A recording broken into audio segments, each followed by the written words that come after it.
Hi everyone.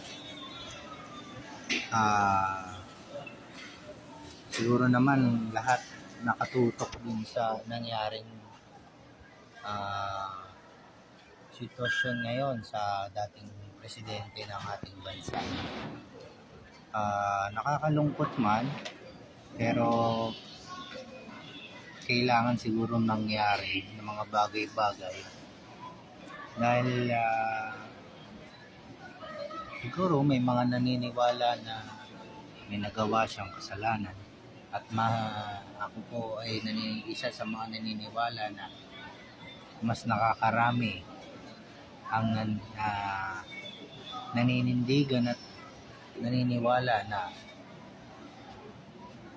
mas malinis ang kanyang hangarin at mas marami siyang nagawang kabutihan para sa mga Pilipino at bansang Pilipinas.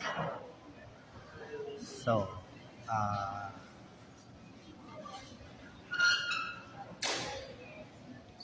ngayon, ipagpanalangin na lang po natin ang ating bansa.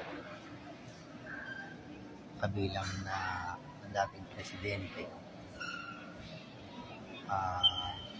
Ako po ay naniniwala na lahat ng bagay ay nangyayari dahil may plano ang ating Diyos o Panginoon.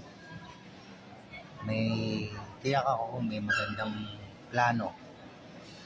Kaya ipagdasal po natin o ipanalangin po natin ang ating bansa laban sa korupsyon, droga, para po sa ating kinabukasan. So, kinabukasan ng ating mga anak.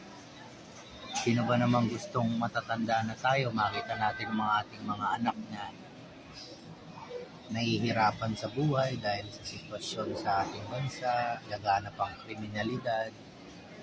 Sino ba may gusto nun? Kaya yung nagsasaya dyan na pinaparusahan ng isang tao dahil lang sa mga kasalanan ng iba na sa tingin ko sa kanya lamang isinisisi.